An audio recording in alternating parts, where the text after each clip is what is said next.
Welcome to quick review. और quick review में current affairs और वर्ल्ड अफेयर्स का एक टॉपिक है highlights from the G7 summit in Hiroshima Japan. तो जापान के अंदर जो अभी जो है वो एक समिट हुआ है G7 कंट्रीज़ का 2023 का, तो इसके ऊपर बात करेंगे और इसकी जो हाइलाइट्स हैं या की टेक अवेज जो हैं वो देखेंगे क्या क्या हैं और क्या क्या इसके अंदर जो है वो डिसीजंस लिए गए। तो इसमें हम क्या डिस्कस करेंगे, सबसे पहले 49th जो G7 समिट है इसको हम डिस्कस करेंगे। इसमें हम सिंबॉलिक सिग्निफिकेंस डिस्कस करेंगे कि जिस सिटी के अंदर ये हुआ इसकी क्या इंपॉर्टेंस है। G7 के ऊपर जो रशिया के ऊपर क्रिटिसिज्म किया गया और उसने जो आगे से रिस्पांस किया वो क्या है, चाइना के ऊपर जो किया गया उसने क्या रिस्पांस दिया, ठीक है, और जो एग्रीमेंट्स वगैरह हुए कुछ वो क्या हुए, ठीक है। तो इनको हम जो है वो कलेक्टिवली डिस्कस करते हैं। सबसे पहले अगर हम डिस्कस करते हैं जी इसका इंट्रोडक्शन G7 क्या है, ताकि हम आपको ये समझ आ जाए आगे बढ़ने से पहले। तो देखिए G7 जो है वो ग्रेड 7 है, जैसे हमने लास्ट टाइम डिस्कस किया था G20, जिसमें हमने कहा था कि जो ग्रेड 20 हैं उनको डिस्कस, वो जो कंट्रीज़ हैं बड़े बड़े जो 20 ममालिक हैं इंडस्ट्रियलाइज कंट्रीज़, वो अपने मसले मसाइल यहाँ एक फोरम के ऊपर डिस्कस करते हैं। बिल्कुल वैसे ही यहाँ पे G7 जो है वो है ग्रेड 7 जो कंट्रीज़ हैं दुनिया के, ठीक है, 200 कंट्रीज़ में से ऑलमोस्ट। तो ये 1975 के अंदर सबसे पहले क्रिएट हुआ, जिसके अंदर France, West Germany, Italy, Japan, United Kingdom और यूनाइटेड स्टेट्स उस टाइम पे शामिल थे। यानी जिस टाइम पे बना तो ये कंट्रीज़ थे, इन्होंने मिलके G7 को बनाया, ये इसकी बुनियाद रखी। और इसका पर्पस क्या था, डिस्कस करना था इंपॉर्टेंट इकोनॉमिक कंसर्न्स जो है, क्योंकि ये उनके फॉरेन जो फाइनेंस सेक्रेटरीज हैं उन्होंने ये बनाया था एक्चुअली में। तो इसका जो बेसिक पर्पस था वो क्या था कि भाई इकोनॉमिक जो इंपॉर्टेंस है उसको डिस्कस करना इसका बेसिक पर्पस था। फिर 1976 के अंदर कनाडा इसके अंदर शामिल हो गया। यूरोपीय यूनियन एज ए होल जो है, जो 28 कंट्रीज हैं जिनकी यूरोपीय यूनियन है, 1981 के अंदर वो शामिल हुए इसके अंदर। रशिया जो है 1997 के अंदर इसके अंदर शामिल हुआ, लेकिन रशिया को एक्सपेल कर दिया गया 2014 के अंदर वॉर क्रीमिया की जो हुई, या क्रीमिया के अंदर जो उसने 2014 के अंदर यूक्रेन में जो उसने इन्वेजन की उसका जो है उसमें मुदाखलत की वजह से जो है उसको निकाल दिया कि 2014 में। तो 2014 के बाद से किसी भी समिट के अंदर वो रशिया शामिल नहीं है। अच्छा, अब इसमें फैक्ट क्या है जी कि वर्ल्ड जो जीडीपी है, दुनिया की जो जीडीपी है उसका 50% इन कंट्रीज़ के पास है जो G7 के कंट्रीज़ हैं, जिनकी टोटल 10% पॉपुलेशन है दुनिया की। एक तो ये इनकी पावर को बताता है कि भाई 50% जीडीपी अगर ये रन कर रहे हैं सिर्फ 10% पॉपुलेशन वाले, तो अल्टीमेटली ये G7 जो है वो एक बहुत ही, आप ये कह सकते हैं बहुत पावरफुल जो है वो एक ऑर्गेनाइजेशन है। और इसके जो मेन एम्स हैं वो क्या है, पॉलिटिकल है। अब पहले स्टार्ट में जब बना था तो अल्टीमेटली वो इकोनॉमिक पर्पस ज़्यादा था, लेकिन अब पॉलिटिकल है, ठीक है। इस बार का अगर आप देखें तो सारा इनका जो फोकस रहा वो स्पेशली जो है वो रशिया के ऊपर रहा, चाइना के ऊपर रहा, और साथ में जो यूक्रेन की वॉर हो रही है उसके ऊपर रहा। तो अब ये पॉलिटिकल इसके एम्बिशंस हैं, इकोनॉमिक्स हैं, डिप्लोमेटिक हैं, और मिलिट्री रिलेशंस जो हैं, या ये सारे के सारे एम्बिशंस जो हैं ये कंक्लूड होते हैं इस टाइम पे। ये इसके फैक्ट्स हैं।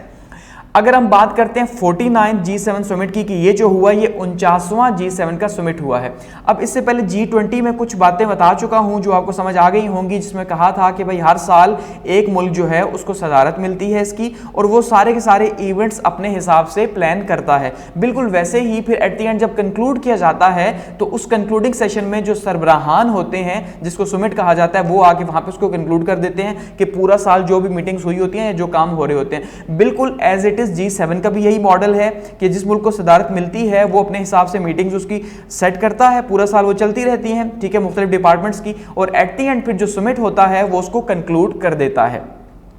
अब समिट की अगर डेट की हम बात करें तो फ्राइडे को है, ठीक है, फ्राइडे को स्टार्ट हुआ यानी कि मई 19 को, और 21 मई तक ये चला है, संडे तक का 2023 का।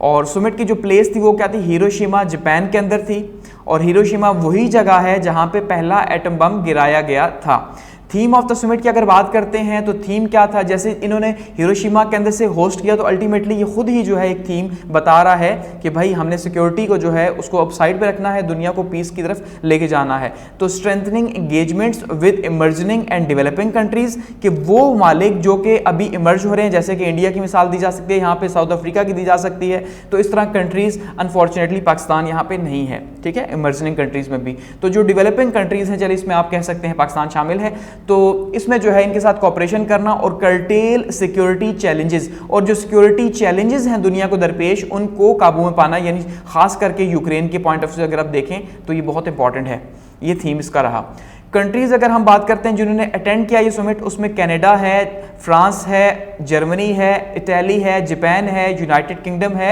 यूनाइटेड स्टेट्स है और यूरोपीय union as a whole collectively है। ठीक है, ये कंट्रीज हैं। इसके अलावा जो कंट्रीज शामिल थे वो कुछ चीज़ें जो है वो कुछ इंपॉर्टेंट पॉइंट्स जो है वो लेक्चर के एंड में जो है वो उनको डिस्कस किया है, तो अगर वो आप देखेंगे तो वो लेक्चर के एंड में देख लीजिएगा, और अगर नहीं भी देखेंगे तब भी कोई प्रॉब्लम नहीं है। एक्स्ट्रा नॉलेज के तौर पर आप इसे कह सकते हैं कि अगर आपने देखना है तो लेक्चर के एंड में उसे देख लीजिएगा।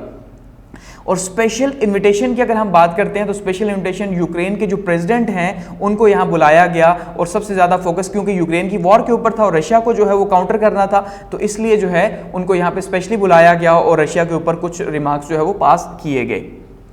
तो ये है बेसिक इंफॉर्मेशन। अब इसका जो एजेंडा रहा, अगर हम उसकी बात करते हैं कि एजेंडा क्या रहा, ये सारे का सारा जो समिट हुआ इसमें क्या बातें तय करनी थी जिनके ऊपर बात हुआ, तो ये 6 पॉइंट्स हैं, इन्हीं के गिर्द ये सारी की सारी मीटिंग जो है वो घूमी है, सारी मीटिंग। पहला पॉइंट क्या था, रशियाज एग्रेशन अगेंस्ट यूक्रेन के सबसे इंपॉर्टेंट पॉइंट ये था कि जो रशिया है उसके ऊपर बात की जाए कि जो यूक्रेन में उसकी वॉर चल रही है। सेकेंड था न्यूक्लियर डिसआर्मेंट के जो हथियार हैं न्यूक्लियर के उनको डिसआर्मेंट, उनको खत्म करना जो पहले से मौजूद हैं, और नॉन प्रोलिफरेशन, ठीक है, जो फैलाव है इसका उसको रोकना, न्यूक्लियर में फैलाव उसको रोकना। थर्ड है global economy as a whole, finance and sustainable development, कि ये सस्टेनेबल डेवलपमेंट का 2030 का गोल भी मौजूद है यूएन का, तो अल्टीमेटली इसके ऊपर बात करना कि भाई सस्टेनेबल डेवलपमेंट को, पायदार तरक्की को कैसे जो है वो आगे बढ़ाया जा सकता है कि साथ साथ एनवायरनमेंट भी जो है वो कवर हो जाए। और फोर्थ इसका है climate change, energy and environment, कि किस तरह से एनवायरनमेंट चेंज जो है और एनर्जी को सबसे ज्यादा इफेक्ट कर रही है, कार्बन प्रोड्यूस कर रही है जो हमारे सोर्सेज हैं एनर्जी के, तो उसको कैसे जो है वो काउंटर किया जाए, जिसको एंड में डिस्कस किया गया है। और 5 है फूड सिक्योरिटी एंड हेल्थ, कि उसके ऊपर बात की जा रही है। और 6 है जी इंगेजमेंट विद इंटरनेशनल पार्टनर्स, के इंटरनेशनल पार्टनर्स के साथ जो है वो इंगेजमेंट बढ़ाना या ग्लोबलाइजेशन को मजीद आगे लेके जाना। तो ये 6 जो है पॉइंट्स बेसिकली G7 का जो जापान के अंदर हुआ इसका एजेंडा था, और इन्हीं के गिर्द सारी टॉक्स घूमी है। और ये 10 जो है आप ये कह लें इसकी मीटिंग्स हुई हैं। 10 मीटिंग्स का मतलब ये है कि जो समिट हैं 10 सेशंस हुए हैं इसके, कि एक सेशन हो गया जी लंच के बाद, दूसरा हो गया डिनर के बाद, एक हो गया रात को, फिर हर सेशन में मुख्तलिफ डिस्कशंस होती हैं जो कि ऑलरेडी पहले से जो है वो सेक्रेटरीज वगैरह जो हैं वो डिस्कस या ब्यूरोक्रेसी जो है उन्होंने डिस्कस करके रखी हुई होती है कि यार ये पॉइंट्स हैं, इनके ऊपर जो है वो बातचीत करनी है प्रेसिडेंट्स ने। ठीक है, ये पूरे साल की एक मेहनत होती है, तो ये 10 सेशंस के अंदर इसको कंक्लूड किया गया। अब अगर हम बात करते हैं सबसे पहले कि symbolic significance of Hiroshima as a summit venue की, जो वेन्यू जो डिसाइड किया गया था हिरोशिमा का, कि ये हिरोशिमा का क्यों बहुत ज़्यादा इंपॉर्टेंट है, क्योंकि यहाँ पे जैसे मैंने कहा कि जो वर्ल्ड वॉर सेकंड थी, वर्ल्ड वॉर सेकंड में 1945 के अंदर यहाँ पे पहला जो है वो एटम बम गिराया गया था जिसको लिटिल बॉय कहा जाता है। ठीक है, तो लिटिल बॉय साहब को जब यहाँ गिराया गया उन्होंने तबाही की यहाँ पे अल्टीमेटली, ठीक है, और दूसरा नागासाकी के ऊपर गिराया गया, तो इसका मतलब वो एक कीमियाई या एटमी वॉर थी, एटमी वॉर ने तबाह किया यहाँ पे जापान को। गो कि आज जापान दोबारा से दुनिया की टॉप इकोनॉमीज में आप देख लें G7 में शामिल है, उसको होस्ट कर रहा है, लेकिन उस टाइम पे उसको गिराया गया। तो अब इसका सिग्निफिकेंस क्या है? पहला पॉइंट क्या है जी, हिरोशिमा होस्ट सिटी जो है वो ग्रेट सिंबॉलिक सिग्निफिकेंस रखता है ड्यू टू द हिस्ट्री, कि जो उसकी हिस्ट्री रही है, जैसे मैंने आपको बताया कि वहां पे एटम बम गिराए गए, तो इस वजह से जो है वो फर्स्ट एटम बम जो है वो 1945 के अंदर इस शहर के अंदर गिराया गया, इसलिए इसकी इंपॉर्टेंस है, पहला पॉइंट। दूसरा क्या है, जापानीज प्राइम मिनिस्टर जो हैं फुको किशोडा जो हैं, इनका जो एम है वो क्या है, प्रमोट करना इस शहर के अंदर, जो पर्पस है उसमें क्या कहा गया जी, प्रमोट करना न्यूक्लियर डिसआर्ममेंट को और नॉन प्रोलिफरेशन को, कि न्यूक्लियर फैलाव को एक तो रोकना, कि भाई ये जो हर कोई जो है वो एटम बम बनाने की तैयारी कर रहा है इसको रोका जाए, और न्यूक्लियर हथियार जो है रोका जाए, और जो ऑलरेडी पहले से मौजूद है उनकी डिसआर्ममेंट, ये ऑलरेडी IR का जो टॉपिक है उसमें मैं डिस्कस कर चुका हूँ न्यूक्लियर डिसआर्ममेंट और प्रोलिफरेशन को डिटेल से। ठीक है, अच्छा, थर्ड क्या है, the summit serves as the platform to convey the realities of the nuclear attack, ठीक है, and initiate global disarmament effects, कि सबसे इंपॉर्टेंट जो इसका पर्पस था यहाँ पे जो है इस समिट को करने का वो यही था कि भाई ये मैसेज कन्वे करे, एक स्ट्रॉन्ग मैसेज जो है वो कन्वे करे दुनिया को कि भाई अब हमने दोबारा से वो जंग की तरफ नहीं जाना, बल्कि जो मालिक जंग की तरफ जा रहे हैं, जैसे रशिया को यहाँ पे पॉइंट आउट किया गया, तो जो मालिक जा रहे हैं हम उनके खिलाफ मुत्तहिद हैं और हम उनको टफ टाइम देंगे और हम उनको दोबारा से दुनिया को जंग में धकेलने नहीं देंगे, बल्कि इंसानी जानों की हमारे लिए कदर है। तो ये बेसिकली जो है वो सिग्निफिकेंस है इस शहर के अंदर ये सारा कुछ करवाने की। तो अल्टीमेटली ये एक मैसेज था रशिया के लिए कि भाई जो तुम वॉर कर रहे हो, दोबारा से जंग को, दुनिया को जंग में धकेल रहे हो, दोबारा से हिटलर बन रहे हो, व्लादिमीर पुतिन को ये मैसेज दिया गया है। तो इसलिए इसकी बहुत ज्यादा इंपॉर्टेंस या सिग्निफिकेंस है। और दूसरा क्योंकि एक्चुअली में जो थीम है वो यही है डिसआर्मेंट का, कि भाई जो हथियार मौजूद है उनको खत्म करना और नई भी ना बनाना एटमी हथियार, तो इसलिए ये उससे ज्यादा लिंक करता है। थर्ड पॉइंट क्या है, focus and objectives of G7 summit क्या है। जैसे मैंने कहा कि एजेंडा के अंदर 6 पॉइंट्स शामिल हैं, कि 6 पॉइंट्स थे, उन्हीं के सारी की सारी घूम रही थी। तो इसके ऑब्जेक्टिव्स क्या थे या फोकस पॉइंट्स क्या थे। सबसे पहला था डेमोन्स्ट्रेटिंग कमिटमेंट्स, क्या करना जी, डेमोन्स्ट्रेट करना कमिटमेंट्स को, किसके ऊपर, upholding a free open international order based on rule of law. क्योंकि बेसिकली ये कहा जाता है कि जो G7 है ये बेसिकली क्या है, ये वो कंट्रीज हैं जो लिबरल कंट्रीज हैं, लिबरल डेमोक्रेसीज को प्रमोट करते हैं, जमहूरियत को प्रमोट करते हैं, और जमहूरियत से इनका बहुत गहरा लिंक है। तो इसलिए जो है ये फिर किसकी बात करते हैं, रूल ऑफ लॉ की बात करते हैं, कि भाई हम किसकी बात कर रहे हैं जी, रूल ऑफ लॉ की, कानून की हुक्मरानी की बात कर रहे हैं। तो इसलिए हम क्या करेंगे, डेमोन्स्ट्रेट करेंगे सारे के सारे कंट्रीज, और इसको यकीनी बनाएंगे कि दुनिया भी इसको जो है वो आगे लेके चले। क्या लेके चले, कि इंटरनेशनल जो ऑर्डर है उसमें रूल ऑफ लॉ को प्रमोट करें, उन कंट्रीज को प्रमोट करें जो रूल ऑफ लॉ को प्रमोट कर रहे हो, उनको जो है वो प्रमोट ना करें जो रूल ऑफ लॉ को प्रमोट नहीं कर रहे, जैसे रशिया वगैरह को यहां पे बात की जा रही है। सेकंड क्या है, एंगेज करना है, engaging with countries in the global south and addressing there needs, कि जो ग्लोबल साउथ है, ठीक है, ग्लोबल साउथ का मतलब ये है, देखिए यहां पे ये है नॉर्थ और ये है साउथ, तो ग्लोबल साउथ का ये पूरे के पूरे यहां जो कंट्रीज आ रहे हैं, खास करके थर्ड वर्ल्ड कंट्रीज को यहां पे पॉइंट आउट किया जा रहा है, क्योंकि उनके चैलेंजेस बहुत ज्यादा हैं। या ग्लोबल साउथ में आप कह लें कि वो कंट्रीज यहां पे मौजूद हैं जो कि डेवलपिंग कंट्रीज हैं या जो कि अभी थर्ड वर्ल्ड कंट्रीज का हिस्सा हैं। तो बेसिकली जो टारगेट किया जा रहा है वो डेवलपिंग कंट्रीज को एशिया के अंदर, और जो थर्ड वर्ल्ड कंट्रीज हैं अफ्रीका के अंदर, तो यहां पे फोकस अपना रखने की कोशिश की जा रही है। तो ग्लोबल साउथ की बात की जा रही है एज ए होल, कि उनकी नीड्स को एड्रेस किया जाएगा, ठीक है, यानी नीड्स को एड्रेस, अब आप कह लें ये इंटरनेशनल डिप्लोमेसी है, अल्टीमेटली उन्हीं को तो चीजें बेचेंगे तभी तो फायदा होगा ये तरक्की याफ्ता मुल्क। तो खैर ये एक पॉइंट ऑफ व्यू है। थर्ड क्या है, सपोर्ट करेंगे, supporting Ukraine and urging Russia withdraw from the country, कि भाई यूक्रेन को सपोर्ट करके, उसको असला जो है वो टनों के हिसाब से देके, उसको सारे बैक करके और उसको जंग में धकेल के ये कोशिश की जा रही है कि भाई रशिया को वहां से हम विड्रॉ करने पे फोर्स करें। ये एक तो होगा ऑब्जेक्टिव और फोकस है। फोर्थ क्या है, एड्रेस करेंगे repercussions of Russia's action on global security and prosperity, कि ये जो रूस कर रहा है इससे ग्लोबल सिक्योरिटी के क्या थ्रेट्स पैदा हो रहे हैं, किस तरह से दुनिया के अंदर जो है वो फूड सिक्योरिटी की कमी हो रही है। देखिए यूक्रेन सबसे ज्यादा गंदम पैदा करता है, अब जब वहां पे वॉर है तो अल्टीमेटली सबसे पहले जो है गंदम सबसे ज्यादा नीड है फूड के अंदर, तो हमें कितने बड़े चैलेंजेस होंगे, इसमें तो कोई शक नहीं है। इसी तरह से अगर हम देखते हैं कि दुनिया वॉर के अंदर जा रही है तो उसके चैलेंजेस बहुत ज्यादा हैं, तो रशिया ये जो कर रहा है इससे प्रोस्पेरिटी के ऊपर दुनिया की क्या असर पड़ेगा, इसको एड्रेस किया जाएगा, ये ऑब्जेक्टिव था। 5 है प्रोमोटिंग न्यूक्लियर वेपन्स नॉननेस, ठीक है, यानी एक तो हम कह रहे हैं ना डिसआर्मेंट करनी, प्रोलिफरेशन, तो यहां पे इसको हम जो प्रमोशन हो रही है न्यूक्लियर आर्मेंट की, उनकी नॉननेस को प्रमोट कर रहे हैं कि भाई उनको प्रमोट नहीं किया जाएगा। Efforts towards a world without nuclear weapons, जो कि गो के पॉसिबल नहीं, लेकिन एक ड्रीम है, एक ख्वाब है, आप ख्वाब देख सकते हैं कि भाई एक ऐसी दुनिया के जहां पे जो है वो वेपन्स ना हो, क्योंकि अगर जापान ये बात करता है तो जापान के पास खुद तो नहीं है, उसका सारा कंट्रोल जो है अगर आप देखते हैं 1945 के बाद अमेरिका के पास चला गया, तो बाकी जितने G7 के कंट्रीज हैं वो तो खुद इकोनॉमिक जो है मिलिट्री पावर्स हैं, अमेरिका सबसे पहले। तो अल्टीमेटली खैर इनका ख्वाब है कि भाई प्रमोट करें दुनिया को एक ऐसी आइडलिस्ट वर्ल्ड, ठीक है, जो आइडलिस्ट थ्योरी यहां पे अप्लाई होती है कि भाई दुनिया बहुत अच्छी हो, बिजनेस हो, कारोबार हो, सब कुछ हो, तो उस तरह की चीजें यहां पे प्रमोट की जाएं। 6 है discussing security challenges into the Indo Pacific region, कि स्पेसिफिकली इंडो पैसिफिक रीजन, ये यहां पे चाइना की बात की जा रही है कि जो साउथ चाइना सी के इश्यूज वहां पे हमें देखने को मिल रहे हैं, उनके ऊपर बातचीत की जा रही है कि भाई जो इंडो पैसिफिक रीजन के अंदर जो सिक्योरिटी चैलेंजेस हैं जो चाइना बनाना चाह रहा है ताइवान के हवाले से या और कंट्रीज के हवाले से, तो उसको एंगेज कर, उसको देखना, ठीक है, और डायलॉग के थ्रू चाइना के साथ बातचीत करना कि भाई यहां पे आप हालात खराब ना करो, क्योंकि चाइना की जाहिर बात है वर्ल्ड इकोनॉमी है तो उसके साथ तो बदमाशी हो नहीं सकती जैसे रशिया के साथ हो रही है। अच्छा, addressing climate change, supporting vulnerable countries and promoting a resilient energy transition. और ये जैसे एजेंडा रहा तो क्या करना जी, एड्रेस करना जो कि कार्बन के इश्यूज हैं, जो कि कार्बन इमिशन है उसको एड्रेस करना। और जो कंट्रीज जो गरीब मालिक हैं, जाहिर बात है पाकिस्तान की तरह के मालिक, वो तो कोयले का यूज या बाकी जो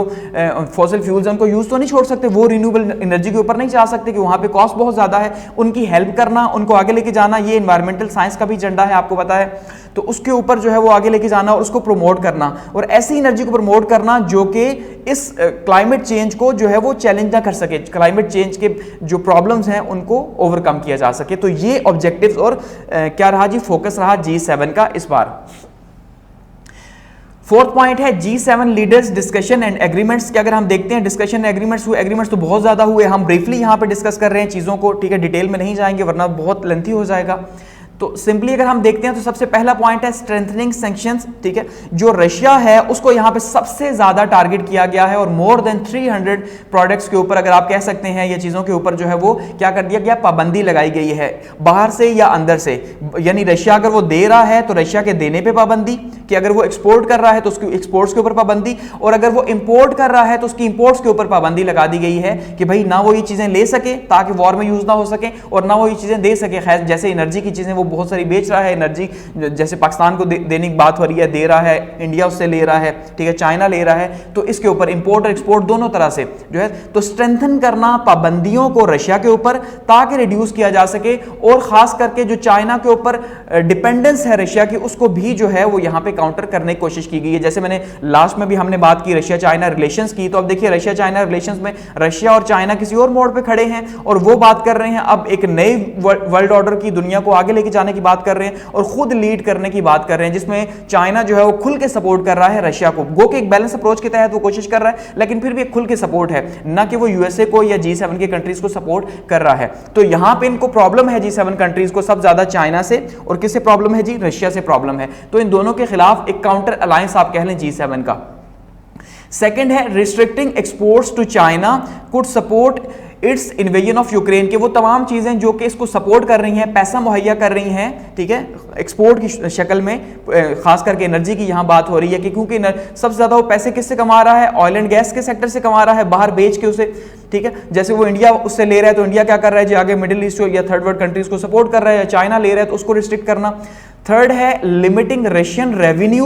from certain trade activities such as metals and diamonds. कि जो वो मेटल और डायमंड से, हीरे वगैरह से या जो मेटल्स वगैरह से जो कमाता है और जो बाहर भेजता है उसको भी लिमिट करना, उसके ऊपर पाबंदियां लगाई गई हैं। फोर्थ है recognising the needs of cooperation with China. कि जो चाइना के साथ जो कॉपरेशन है उसकी जरूरत को आगे किया गया, while addressing trade imbalances and non market practices. कि अब एक्चुअली में एक साइड से चाइना के ऊपर जो है वो पाबंदियां लगाई जा रही हैं, चाइना के ऊपर बेटफ बातें की गई जो आगे हम डिस्कस करेंगे, ठीक है, लेकिन दूसरी साइड से चाइना के साथ जो ताल्लुकात है उनकी अहमियत को भी बताया गया कि भाई अब चाइना क्योंकि एक वर्ल्ड इकोनॉमी है, सेकंड वर्ल्ड इकोनॉमी जो कि अगले 2-3 साल में नंबर 1 इकोनॉमी बनने लगी है, तो उसके बिना तो अल्टीमेटली दुनिया सर्वाइव नहीं कर सकती। तो ऐसे में अब चाइना के साथ फुल दुश्मनी तो पॉसिबल है नहीं, तो इसलिए उसको थोड़ा सा टफ टाइम भी दिया जाए, लेकिन साथ साथ उसको ये बताया जाए कि भाई तुम प्लीज जो ये रशिया की सपोर्ट के लिए निकल पड़े हो या जो नए वर्ल्ड ऑर्डर की बात कर रहे हो, न्यू करेंसी की बात कर रहे हो, तो ये इससे निकल जाओ। यानी दुनिया की लीडरशिप की बात हो रही है ना कि चाइना दुनिया की लीडरशिप लेना चाह रहा है, तो उसको इसलिए जो है यहां पे काउंटर करने की कोशिश की जा रही है। और 5 क्या है, discussing strategies to address the conflict in Ukraine and emphasise peace and stability in Taiwan strait. कि एक तो यहां पे यूक्रेन का जो इशू है उसके ऊपर अब कैसे इसको मजीद आगे लेके चलना है, ये बात की जा रही है कि कैसे उसको मजीद हथियार देने हैं, किस तरह से सपोर्ट करना है। जैसे बात की जा रही है कि भाई F-16 जो हैं वो उसको दिए जाएंगे ताकि वो दोबारा से पावर में वापस आ सके, क्योंकि रशिया बहुत तेज से आगे बढ़ रहा है। एक तो ये कहा जा रहा है, तो मुख्तलिफ स्ट्रेटेजीज को फॉलो करना, और दूसरा एम्फेसिस करना कि ताइवान के ऊपर जो चाइना का क्लेम है, एक तो उसको चाइना को समझाना कि भाई ताइवान को छोड़ दो, वो फ्री है, क्योंकि ताइवान को अमेरिका जो है वो फ्री मानता है, सॉवरेन कंट्री मानता है, लेकिन चाइना जो है वो इसको अपनी टेरिटरी मानता है, ठीक है, वर्ल्ड वॉर सेकंड से पहले की। और जो ताइवान स्ट्रेट है, स्ट्रेट जैसे मैंने कहा कि ज्योग्राफी में हम क्या कहते हैं, 2 समंदरों के बीच में जो तंग रास्ता है जहां से बहरी जहाजों वगैरह की आमद वगैरह होती है, तो ये बहुत इंपॉर्टेंट है, जहां से चाइना की ट्रेड बहुत ज्यादा डिपेंड करती है। इसीलिए तो वो सी पैक बना रहे हैं यहाँ पे उसको कर्टेल करने के लिए कि अगर वहां पे ताइवान स्ट्रेट के अंदर जो है कल को साउथ चाइना सी में जंग लगती है, हालात खराब होते हैं जैसे रशिया यूक्रेन में है, तो वो बिल्कुल बंद ना हो जाए, ठीक है, तो ये इसको काउंटर करना। तो यानी यहाँ पे बेसिकली दो हमें चीजें बहुत मेजर देखने को मिल रही हैं। एक जो है वो रशिया देखने को मिल रहा है जिसके ऊपर बात की जा रही है, और दूसरा चाइना जो है उसके ऊपर सबसे ज्यादा एग्रीमेंट्स की बात की जा रही है। 6 है commitment to achieving a world without nuclear weapon and responsible nuclear disarmament. ये इसको हम डिस्कस कर चुके हैं कि इसके ऊपर कमिटमेंट की गई है कि भाई दुनिया से हथियारों को खत्म करना, कीमियाई हथियारों को खत्म करना। 7 है इंगेजमेंट करना with countries with through which restricted goods could transit, strengthening existing sanctions against Russia. अब इसमें किस चीज के ऊपर एंगेज करना है कि भाई ऐसे ममालिक से जो चीजें आ रही हैं जो खतरनाक हैं, ठीक है, जो असला वगैरह है या जो ड्रग्स वगैरह आ रहे हैं, जैसे अफगानिस्तान से जैसे ड्रग्स वगैरह आ रहे हैं, या दूसरे जो कंट्रीज हैं थर्ड वर्ल्ड कंट्रीज, उनसे ऐसी बहुत सारी चीजें आती हैं क्योंकि उनकी इकोनॉमी का एक बहुत बड़ा हिस्सा इन चीजों के ऊपर डिपेंड करता है। उनके ऊपर रिस्ट्रिक्टेड गुड्स के ऊपर पाबंदी लगाना, और अगर हम ये देख रहे हैं कि भाई उनका इकोनॉमी उसी से चलती है तो फिर उनको उसके अल्टरनेट देना। जैसे देखिए अफगानिस्तान की अगर हम बात करते हैं ना, तो हम कहते हैं अफगानिस्तान के अंदर से सबसे ज्यादा क्या है जी, ड्रग्स आती हैं, तो या उनके हथियार आते हैं इलीगल वे से, तो अल्टीमेटली उनकी इकोनॉमी इसके ऊपर बेस करती है। तो फिर को अल्टरनेट इकोनॉमी देनी पड़ेगी हमें ताकि वो सर्वाइव कर सके, क्योंकि लोगों को भूखा तो नहीं मारना। कि सुमिट में बात की जा रही है पॉवर्टी की एलिवेशन की, गरीब ममालिक जो हैं उन गरीब ममालिक को अपलिफ्ट करने की बात की जा रही है। तो इसलिए गरीब ममालिक के ये चैलेंजेस हैं कि वहां पे ऐसी इलीगल चीजें मौजूद हैं जिनको जो है वो फिर एंगेज किया जाना या उनसे उनको उनका अल्टरनेट देना। 8 है G7 leader express serious concerns about raising tensions in East China Sea. फिर से वही बात हो रही है कि यहां सबसे इशू जो है वो साउथ चाइना सी के ऊपर हो रहा है कि चाइना को यहां कर्टेल करने की बात की जा रही है, उसको रोकने की बात की जा रही है। इसलिए जो G7 के कंट्रीज हैं उनको बहुत ज्यादा थ्रेट है। G7 के कंट्रीज में सबसे ज्यादा थ्रेट किसको है जी? अगर आप बात करें चाइना से तो हम कह रहे हैं जापान को है, क्योंकि अल्टीमेटली एक ही जगह पे वाक़ हैं, ठीक है, जापान को है। और उसके बाद किसको है? यूएसए को है। तो जापान और यूएसए जो ऑलरेडी जो है क्वाड्स का भी हिस्सा है, ठीक है, जो 4 ममालिक का अलायंस है जो कि पैसिफिक ओशन में काउंटर करने के लिए बनाया गया चाइना को। तो देखिए जापान और यूएसए को सबसे ज्यादा प्रॉब्लम है, तो इसलिए जापान ही होस्ट कर रहा है। तो अल्टीमेटली वो साउथ चाइना सी के ऊपर बहुत ज्यादा बात कर रहा है, क्योंकि यहां पे वो भी क्लेम करता है कि उसकी टेरिटरी है, चाइना क्लेम करता है उसकी टेरिटरी है, ठीक है, बहुत सारे ममालिक जो है क्लेम कर रहे हैं वहां पे। और ह्यूमन राइट्स की जो वायलेशन हो रही है चाइना के अंदर उसके ऊपर भी बात की जा रही है। तो फिर से चाइना को अगेन टारगेट किया जा रहा है G7 की तरफ से। और एट दी एंड आप ये कह लें नंबर 9 पे यहां पे क्या बात हो रही है कि G7 की जो जॉइंट कम्युनिके है, यानी जो उन्होंने ऑफिशियली जो एक्सप्रेस किया है, जो ऑफिशियली कम्युनिके का मतलब ये होता है कि जो ममालिक आपस में मिलते हैं तो फिर ऑफिशियली वो अनाउंस करते हैं कि भाई ये बातें हुई हैं। तो ऑफिशियल कम्युनिके जो है उसमें क्या कहा गया कि चाइना जो है उसको ताइवान के इशू के ऊपर बात करनी है, हमने मैरीटाइम क्लेम्स के ऊपर बात करनी है, यानी जो समुद्री बाउंड्रीज की बात कर रहा है कि भाई ये मेरा, क्योंकि वहां पे हम कहते हैं ऑयल एंड गैस के रिजर्वायर्स बहुत ज्यादा हैं, इसलिए वहां पे चाइना क्लेम करता है मैरीटाइम बाउंड्री को। और इकोनॉमिक कोरोजन के ऊपर बात करनी है, जिस तरह से वो दुनिया को एक्सप्लॉइट करने की कोशिश कर रहा है और दुनिया की मोनोपोली लेने की कोशिश कर रहा है, और ह्यूमन राइट्स की जो प्रॉब्लम्स हैं चाइना के अंदर उनकी बात करने की कोशिश कर रहा है। तो एट द एंड जो है वो दोबारा से चाइना को इसमें शदीद तरह से टारगेट किया गया है। नंबर 5 आगे बढ़ते हैं। तो हम ये कह सकते हैं कि फिर आगे इसमें मजीद क्या हुआ, वो तो अब ऑब्जेक्टिव्स हो गए या जो बातचीत हो गई G7 के ममालिक ने जो कही, जो ऑब्जेक्टिव्स हो गए, इसके ऊपर अब हम देखते हैं रिस्पांस क्या जनरेट हो रहे हैं। लेकिन उससे पहले अगर हम देखते हैं यूरोपियन जो प्रेसिडेंट है, क्योंकि वो भी यूरोपियन प्रेसिडेंट भी इसमें शामिल रहे हैं, तो उन्होंने चाइना के बारे में क्या बात की है और उन्होंने किस तरह से जो है स्टैंड लेने की कोशिश की है चाइना के हवाले से। उसमें फर्स्ट पॉइंट क्या है जी, यूरोपियन प्रेसिडेंट जो है या EU जो है एज ए होल उनका स्टैंड क्या रहा, आप यहां पर अगर उसको समझने की कोशिश करें। एम्फसाइजिंग द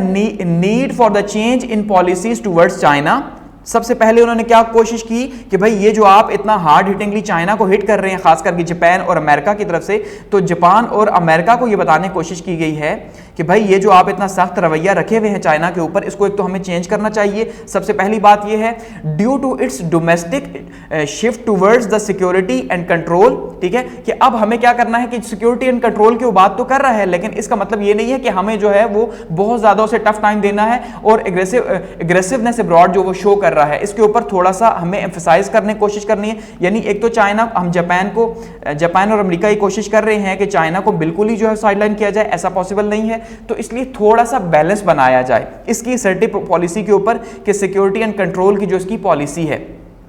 दूसरा क्या ईयू के प्रेसिडेंट साहब ने कहा, एडवोकेटिंग फॉर ओपन कम्युनिकेशन, ठीक है, cooperation and certain issues addressing the economic vulnerabilities and trade imbalances, कि भाई कुछ चीजों के ऊपर अब हमने क्या करना है, मिलके आगे बढ़ना है, कम्युनिकेशन डेवलप करनी है, कोऑपरेशन डेवलप करनी है और वो इश्यूज जो है उनको एड्रेस करना है। क्योंकि अब चाइना जो है वो, अगर हम ये मानते हैं कि वो क्या है, वो दुनिया की फर्स्ट इकोनॉमी बनने जा रहा है 1-2 साल के अंदर, तो फिर हम उससे दूर नहीं रह सकते और इस टाइम पे खास करके ईयू की नीड भी है। इस बात को जरा समझिएगा आप। देखिए असल में ना, अगर हम बात करते हैं यूएसए की, इस टाइम पे दुनिया की फर्स्ट इकोनॉमी है वो, ठीक है। दूसरी साइड पे अगर हम बात करते हैं जापान की, तो वो भी टॉप 10 इकोनॉमीज में है, टॉप 7 इकोनॉमीज में है।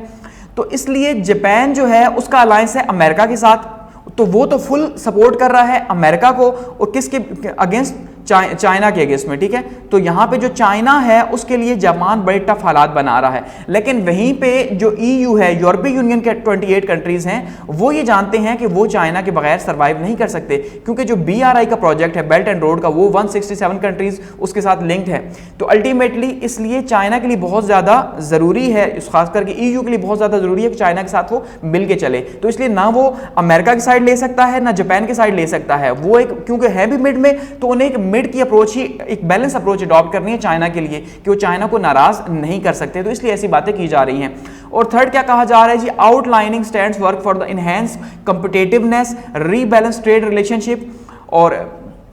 फिर बात की जाए जी प्रोडक्टिव सिक्योरिटी इंटरेस्ट की, इसके साथ साथ और creative and alternate to China's belt and road initiative की, कि अगर आप ये कहते हैं कि हम चाइना के अगेंस्ट में चले जाएं, तो फिर आप ये जो बेल्ट एंड रोड BRI है, इसके अगेंस्ट में हमें कोई अल्टरनेट दें, ताकि जो है वो हम उसी रोड मैप के थ्रू चल सकें। जब तक ऐसा नहीं है तो फिर हमें क्या करना होगा जी, बैलेंस करना पड़ेगा रिलेशंस को चाइना के बीच में और बड़ी पावर्स के बीच में, क्योंकि ये हमारी नीड है। लेकिन गो के यहाँ पे एक्चुअली में ईयू ने भी एम्फेसिस करने की कोशिश की है कि जब तक आप एक अल्टरनेट नहीं दे सकते, तो तब तक चाइना के साथ हालात खराब ना करें, गो के उसको प्रेशराइज करें, प्रेशर रखें उसके ऊपर, ताकि जो है वो इस तरह खुल के सामने ना आ सके वेस्ट ब्लॉक के।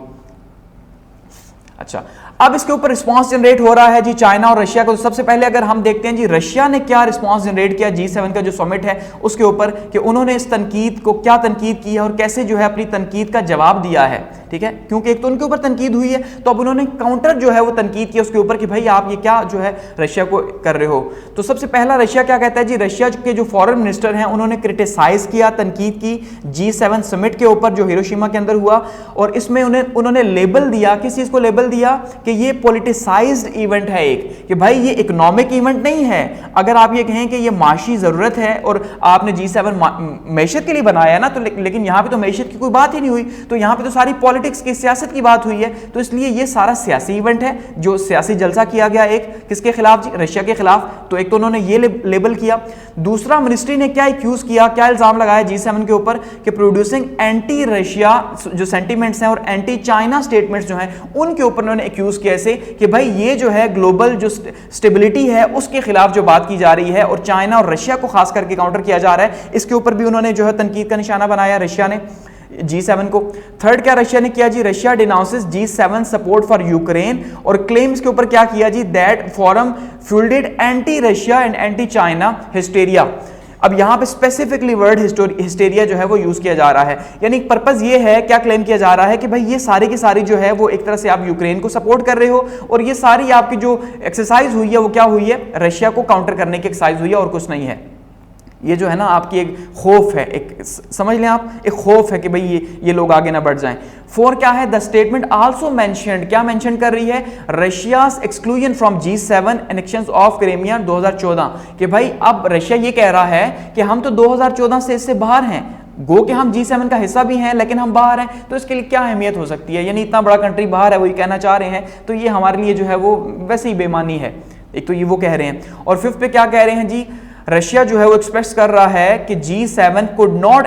Adequately response interest of various Nations world wide, कि भाई G7 ये ना कहे या अपनी जुबान दुनिया के सारे ममालिक के मुंह में ना डालने की कोशिश करे, सादे अल्फाज में अगर कहें कि भाई सब ये मिलके कहो कि जो बातें आप ये कह रहे हो G7 वालों, ठीक है, ऐसा नहीं है कि पूरी दुनिया वैसे ही देखती है, दुनिया बदल रही है, तो वो भी ब्रिक्स का हिस्सा हैं और वो भी जो है वो आगे बढ़ रहे हैं, दुनिया को आगे लेके चल रहे हैं और बहुत सी ऑर्गेनाइजेशंस का हिस्सा हैं, तो इसलिए वो कह रहे हैं कि भाई हमारे भी बहुत अच्छे ताल्लुकात हैं, ऐसा नहीं है कि हम आइसोलेट हैं और आप जो मर्जी कहते रहो, ऐसा नहीं है, ठीक है। तो ये क्या, ये किसने क्रिटिसिज्म किया, ये जवाब दिया रशिया ने इस समिट के ऊपर। अब बात करते हैं चाइना की, कि चाइना ने जो है वो क्या इसके ऊपर क्रिटिसिज्म किया, क्योंकि देखिए चाइना को भी तनकीद का निशाना बनाएगा। तो अब देखते हैं चीन ने क्या रिस्पांस दिया। सबसे पहला इसका क्या है जी, चाइना ने क्या कहा, चाइना फॉरेन जो मिनिस्टर हैं, ठीक है जी, चाइना के वाइस फॉरेन मिनिस्टर जो हैं सान विग्योंग जो हैं, उन्होंने क्या कहा इसके ऊपर कि जो जापान के अंदर जो हुआ, उन्होंने कहा जी ये hype around China related issues, कि इसमें जानबूझ के चाइना के जो इर्द गिर्द इश्यूज घूम रहे हैं, जो इनकी इकोनॉमी के गिर्द, मीशत के गिर्द हैं, जो उनकी ट्रेड है या जो बाकी जो उनके सिक्योरिटी इश्यूज है उनको, जैसे ताइवान इशू है उसको जानबूझ के हाइप क्रिएट की गई है उसके ऊपर। समझ रहे हैं बात ना, कि उसको मजीद बढ़ा चढ़ा के यहाँ पे, तो समझ लीजिए चाइना के गिर्द भी जो है आपने घेरा तंग करने की कोशिश की है। एक तो उसके ऊपर तनकीद की उन्होंने, दूसरा उन्होंने क्या कहा जी, उन्होंने एक्यूज किया जापान को स्पेसिफिकली, ठीक है, किसको एक्यूज किया, जापान को, कि भाई जापान जो है to smear and attack China, कि उसने बहुत शदीद किस्म की कोशिश की है चाइना के ऊपर अटैक की, और ये वायलेशन है, किस चीज की वायलेशन है, इंटरनेशनल लॉ की। और इसके साथ साथ उसने कहा जी spirit of China Japan joint communique, कि ये जो हमारे जो जॉइंट स्टेटमेंट्स हैं, या आप ये कह लें हमारे जो जॉइंट मुआहदे हुए हैं आपस में, जो हमारे ताल्लुकात हैं, ऑफिशियल ताल्लुकात की यहाँ बात हो रही है, ठीक है, किसकी, ऑफिशियल, जो इनफॉर्मल रिलेशंस है उसकी नहीं, जो फॉर्मल रिलेशंस हैं उसके ऊपर आपने जो है वो एक बहुत गलत काम किया है। यानी एक साइड से आपके हमारे साथ ताल्लुकात हैं, आपके हमारे साथ दोस्ती यारी है, तो आप बहुत सारे एग्रीमेंट्स में हमारे साथ बाउंड हैं, और दूसरी जगह पे जहां पे आपको एक प्लेटफॉर्म मिल रहा है तो आप वहीं पे हमारे ऊपर ही इल्जाम लगा रहे हो। तो ये किसने कहा, चीन ने कहा जापान को, तो उसने जापान को खासकर टारगेट किया कि भाई होस्ट आप कर रहे हो और आप ही हमारे ऊपर इल्जाम लगा रहे हो, ये बातें मुनासिब नहीं है, और काफी टफ लहजे में ये बातें कही गई हैं। अच्छा, थर्ड क्या है जी, चाइनीज न्यूज़पेपर ग्लोबल टाइम जो है, चाइना का जो न्यूज़पेपर है ग्लोबल टाइम, उसने इसके ऊपर मजीद क्या कहा कि ये एंटी चाइना वर्कशॉप थी, क्योंकि अब रशिया तो चलो वॉर कर रहा है, वो तो उसका जो होगा वो होगा, वो तो अब इकोनॉमीज टॉप 10 इकोनॉमीज में नहीं है, लेकिन एक्चुअली में अब इस टाइम पे दुनिया को थ्रेट जो है, खास करके जो अमेरिका को थ्रेट है या जापान को, वो चाइना से है। तो इसलिए आप ये एंटी जो चाइना वर्कशॉप है ये सारी की सारी की गई है, तो इसलिए इसको बहुत ज्यादा क्रिटिसाइज किया गया, खास करके यूएस को यहाँ पे बहुत ज्यादा क्रिटिसाइज किया गया कि जो पुश कर रहा है एंटी चाइना एजेंडा को, ठीक है, क्योंकि देखिए एक साइड पे यूएसए खड़ा है, तो मैं कह रहा हूं कि उसका अलायंस किसके साथ है, जापान के साथ। तो जापान की खुद की तो अपनी पावर है नहीं, वो तो इकोनॉमिक पावर है, मिलिट्री पावर तो सारी यूएसए की है। तो इसलिए ये कहा जा रहा है कि भाई ये अमेरिका सारा कुछ कर रहा है, और अमेरिका के बिहाफ के ऊपर जापान इतनी बड़ी बड़ी बातें कर रहा है। फोर्थ पे क्या कहा गया, Beijing opposes G7 statements and summons that Japanese ambassadors to protest the summit, ठीक है, उसके साथ में उन्होंने प्रोटेस्ट भी किया जापानीज एम्बेसडर से इसके ऊपर, और यानी काफी टफ लहजे में जाहिर बात है बात की, तो इसीलिए कहा गया। इसके साथ साथ क्या हुआ जी, ये कहा गया कि Russia criticise for G7 summit incubation for anti Russia and anti China, वो तो ऑलरेडी कह चुका है, रशिया भी इसके ऊपर बात कर चुका है, उन्होंने दोबारा से कहा कि भाई देखिए ये तो एंटी रशिया एंटी चाइना है, तो आप उसको अलग कैसे कर सकते हैं। और लास्ट में चाइना की जो एम्बेसी है यूके के अंदर, उन्होंने भी जो है यूके लंदन के अंदर, उन्होंने भी जो है वो ब्रिटिश जो अपनी गवर्नमेंट है उनके एम्बेसडर को भी ये बात कही, और बड़े टफ टाइम लहजे के साथ कि भाई आपका जो प्राइम मिनिस्टर है, ब्रिटिश प्राइम मिनिस्टर, उसने जो G7 के अंदर जाके हमारे खिलाफ बातें की हैं, या जो जिन बातों के ऊपर वो एग्री हुआ, देखिए अगर बातें की हैं तो अच्छी बुरी बात है, अगर बातें नहीं की तो एट द एंड सिग्नेचर तो हुए ना कि भाई ये जो है ऑफिशियल स्टेटमेंट्स इशू हुई हैं, और इन सब की मर्जी वहां पे शामिल थी, तो ये आपने अच्छा नहीं किया, तो इसलिए वहां पे भी जो है वो चाइना ने अपना एहतजाज रिकॉर्ड करवाया है, ठीक है। तो इसका मतलब क्या है, इसका मतलब यह है कि चाइना और रशिया दोनों ने, जिनके खिलाफ ये G7 समिट की गई थी, दोनों ने ही टफ रिस्पॉन्सेज इसके ऊपर जनरेट किए हैं। और एट द एंड इसको कंक्लूड करते हैं, और कंक्लूजन में ये एक फोटो मैंने यहाँ पे लगाया है कि जहाँ पे यूके के प्राइम मिनिस्टर और इंडियन प्राइम मिनिस्टर जो है वो गले मिल रहे हैं। तो ये जो है फोटो इसलिए लगाया है कि इस फोटो को देख के काफ़ी जो है वो दुख भी हुआ, और दुख इस बात का हुआ कि देखिए पाकिस्तान जो है अगर हम देखते हैं वो कहाँ पे खड़ा है, लेकिन दूसरी साइड से इंडिया जो है वो पूरी दुनिया के प्राइम मिनिस्टर्स भी बना बना के, IT के हेड्स बना बना के, टॉप ऑर्गेनाइजेशंस के हेड बना बना के प्रोड्यूस कर रहा है, और हम शायद अपनी इंटरनल पॉलिटिक्स से ही नहीं निकल रहे, और हम वहीं पे गोल गोल ही घूम रहे हैं। तो ये एक पावरफुल बात है, और ये एक बहुत ही पावरफुल पिक्चर भी जो है वो दुनिया को बताई गई है कि भाई अब इंडिया के बगैर गुजारा नहीं है, इसीलिए इंडिया को इसमें स्पेसिफिकली जो है वो इनवाइट भी किया गया जापान की तरफ से, बहुत से ममालिक को किया गया, लेकिन इंडिया को भी यहाँ पे इनवाइट किया गया था।